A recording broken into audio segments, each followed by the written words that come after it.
Hello guys, welcome to yet another tutorial by Anita Crochets. My name is Anita. I am going to be teaching you how to make this cowl neck dress, and this is the machine version. I'm also going to make another tutorial using the central knitting machine. I've taken so much time trying to learn how to knit, and I've made so many projects. Here are some of them, so I will be making more tutorials. Let's get started. Here is my machine. I really don't have enough space to run this machine, so I usually just take it out when I am ready to work a project, and I got a project in mind. First of all, I am working with a silver reed 160, okay, and I hope any machine can actually work this design. It's very simple. It doesn't need like designs or something. It's just the basic machine knit kind of panels. So first of all, I am going to be working, as you can see, I am working with 35 to 35 by 35. All right, those are the needles I'm going to be working with. I am literally new to this knitting thing.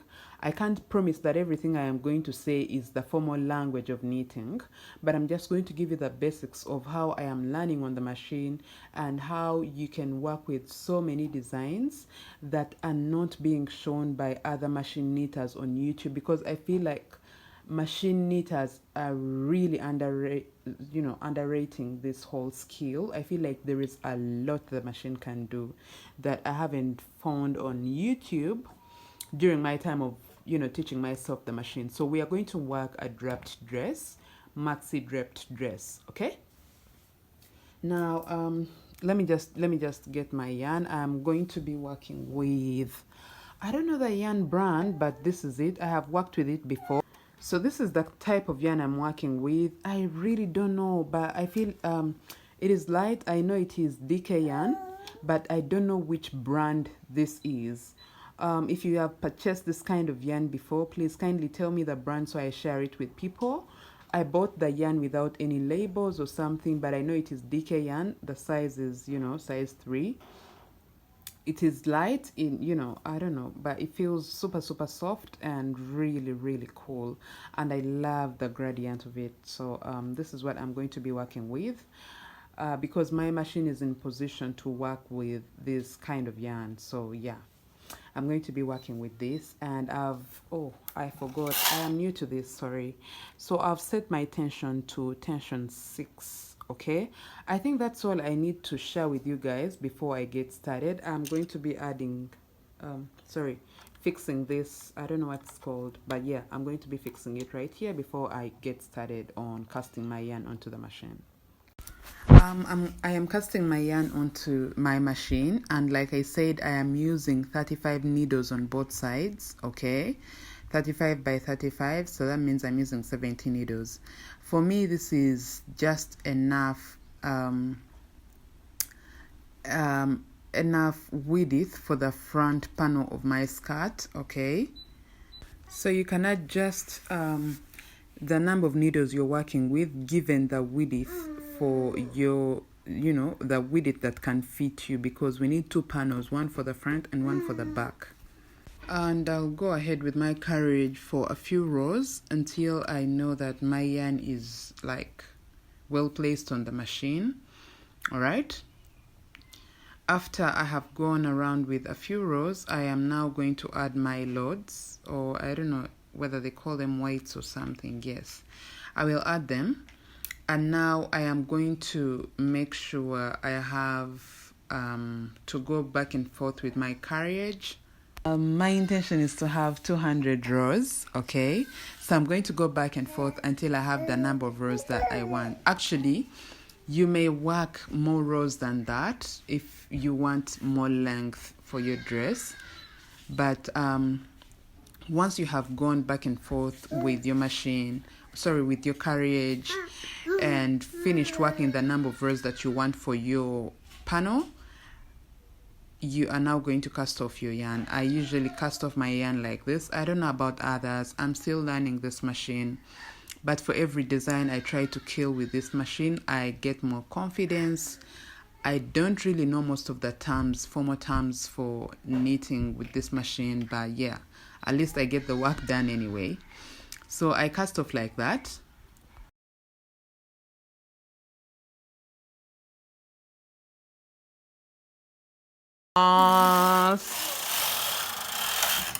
My favorite part, that's when I'm getting my project off the machine. So this is how it looks like, and I want you guys to make 3 of these kind of panels, okay? But only difference is going to be, for this panel I worked with tension 6, and for this other panel I worked with tension 10, okay, on my machine. More like I worked with the loosest tension, like, because I want this panel, the panel that is going to be for the neck cowl, I want it to be super loose, so that in that way it's in position to do, or to more like give us that draped effect or the draping effect. So after you have finished working 3 of your panels, you're going to get one of the panels, which is the one that is of tension 10, or the loose one. It's what we are going to now stitch together. Okay, so you'll get your yarn needle and start stitching both ends together in that way to make more like a seam. Okay, so when you look closely at my work, you will see that when I am placing my yarn needle, I place it into 2 loops on both sides. Okay, just find right there and make sure you're taking up 2 loops. Okay, just like that, and then you start hand sewing them. Anyway, whichever way that you feel gives you the best result, the better. If you have a sewing machine and you can just stitch this together, the better. If you can just run it on your machine, I don't know, I have seen some videos of people using their machines to actually sew seam lines together, like ends of their panels together. I've seen that. If you're in position to do that, oh god, that's the better. I haven't learned it, so I don't want to experiment on this very same tutorial. Okay, that's why I'm using my hand. But if I perfect that and learn it, I will just be using my machine to sew this together. So I'm just going to be quick with this. Just make sure you sew all the way to the end and get a very good seam line.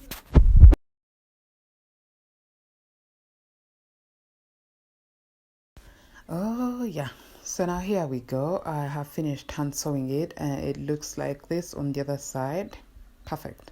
So I'm going to just gather this. There is no science or mathematics or whatever. I'm just going to gather this piece together just at the seam line. Okay, you see that? Just hold it all the way together and make sure you organize your ruffles a little bit so it looks perfect.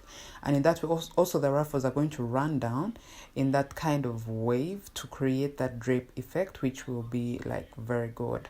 So once you have that together, I know right now you need your hands. You cannot do this on the machine. So you're just going to get your yarn needle and try to stitch this together and make sure your yarn does not appear anywhere. Just keep it neat. Okay, also for this there is no mathematics or science. Just run it through and run it through and run it through until you feel like okay, everything is set in beautifully, and then cut your yarn and weave in your ends. Okay,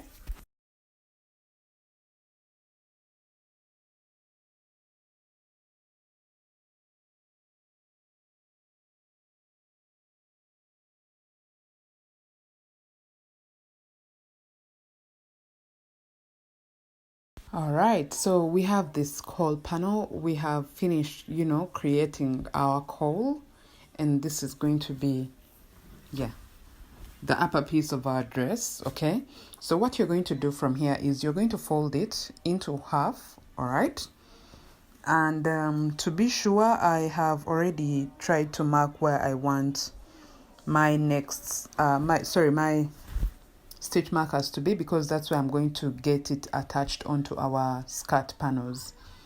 So yes, as you can see, just because I want us to be super accurate, I cannot tell how many rows are in between these 2 stitch markers.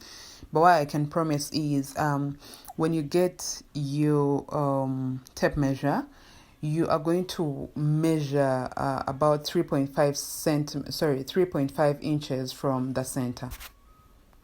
I'm just going to get my work in place once again so I make sure what I have done is actually the right thing. So you must make sure that you have 3.5 inches on both sides from your stitch marker. So once you measure your 3.5 inches, okay, you put your stitch marker there, all right, from the center on both sides. So these are the points where we are going to attach to our skirt. Now what happens to your other two panels is you're going to get your other two panels and stitch them together on both sides to create a skirt. I'm not going to be having to stitch the two panels together because I have a tube that I have worked on my central knitting machine, and it's what I'm going to use. But for you, since you have panels, I hope you have already stitched them together, okay, to create your skirt. Now once you have your two panels complete, you are going to place them underneath this cowl piece, okay, just like this. Now for me, because I am working with a tube, you see, it is very small, like narrow, but when it gets onto my mannequin, it stretches out like that, okay? So for me, I need to be very vigilant of where I actually place my... Now you're going to get your tape measure and measure 4 inches from the top of your front panel or from the top of your skirt, okay, or the front panel of your skirt, okay? Now this is where we are going to think about attaching our cowl, okay? So our cowl should be attached 4 inches away from the waistline of our skirt, all right? So I am going to get my stitch markers and make sure I place them where I feel and know that they are well placed, and in that way they will correspond with the rows that I had marked on my cowl, all right? Because I'm working with a panel, it is likely to stretch out. So for me, the width in between both stitches or is going to be very, very small, so that when it stretches out, it still looks very perfect. But because you're working with panels that you have knitted, and I know they are wider than this tube, you will need to place to mark a point that is parallel to the marked points on your cowl, okay? So that's how you're going to do it, just like I have done it. And now you will get your needle and just hand sew those points, you know, to like get attached. Only the points. Do not like hand sew the whole, you know, bottom or edge of the cowl all the way. No. Only the points, because I want them to be pinned onto the skirt. And once you have hand sewed them onto the skirt, just like that, only the front piece, remember, then you have your cowl neck dress. Now just in case you have a larger bust, it is up to you to look out for your underbust and add a few strings if you want more grip. And also, to finish off my edge, I am going to be working single crochets along my whole entire edge because I have some crochet knowledge. Alright guys, your dress is complete. Thank you so much for watching this tutorial. Let me see you all in my next tutorial. Goodbye.